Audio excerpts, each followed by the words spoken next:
So here is your tuber clump. And each of these little potato-looking balls don't equal a tuber necessarily. A viable tuber that you're going to plant for a dahlia has to have the tuber part, it has to have a sturdy neck right here, and it has to have a piece of the crown, which is this part here. You can see how it's swollen up and nice. So you got to figure out how you're going to cut that piece alone off, and then that part will grow an eye that will give you a new plant. This here will be your energy storage that powers that new plant and that new growth in the spring to give you the whole new plant. And this one little tuber will create a whole new clump for you. So the hard part is starting.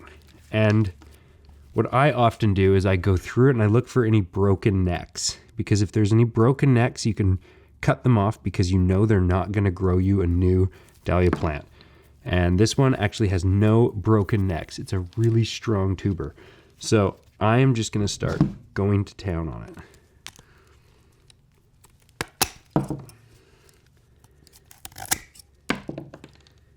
So I'm just kind of getting my fingers in the snips and trying to let it kind of guide me and find a good spot. So I'm just going to start, by cutting into it. And just waiting for the obvious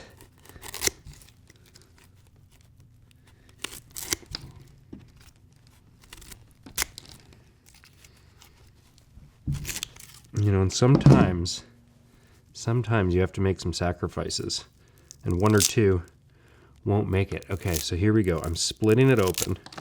Now I have 2 clumps, and it's going to be a lot easier, but I might have lost a couple in the process. This one actually looks like it could work, but not for sure, because it has the tuber here, it has the neck here, and it has the bit of the crown that could give you the eye. So I'm going to set that one aside for next year because I think that one might actually work. So now we have these 2 pieces and we can really start getting into it here. That's garbage. So I'm going to take my snips and do another cut right down the middle. This one's not looking too good. You'll see it has the neck a little bit and it has the tuber and it's really big, but it doesn't really have that piece of crown because I just broke it. So I'm going to set that one aside as not viable, unfortunately. And now we're back here. It's a lot smaller. It's a lot easier to work with. You can see I want that for sure right there. So I'm just going to take my snips, put them right where I want them, cut, go to the other side, cut, and just kind of wiggle it off. There we go. That is going to be a great tuber for next year.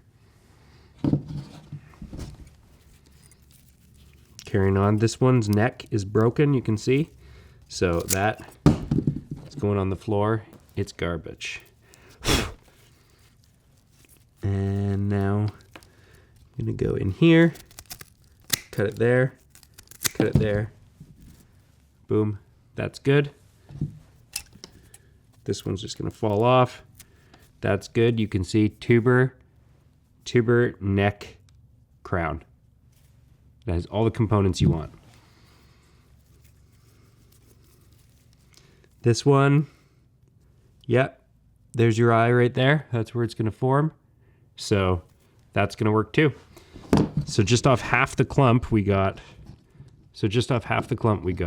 1, 2, 3, 4, 5 tubers.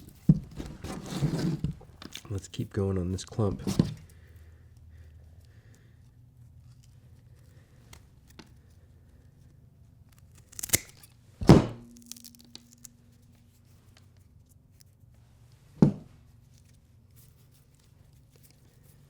I'm just going to go right here, right in between. See this one I want on its own. The other one can have all 3. I don't really care. Perfect.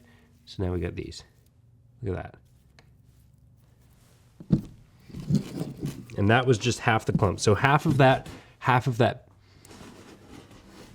and that was just half the clump. So half of that Penn Hill watermelon gave me 1, 2, 3, 4, 5, 6, 7, 8 tubers. So we're gonna cut the other half now, which is right here. And it looks like it might even give me more than 8.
This one,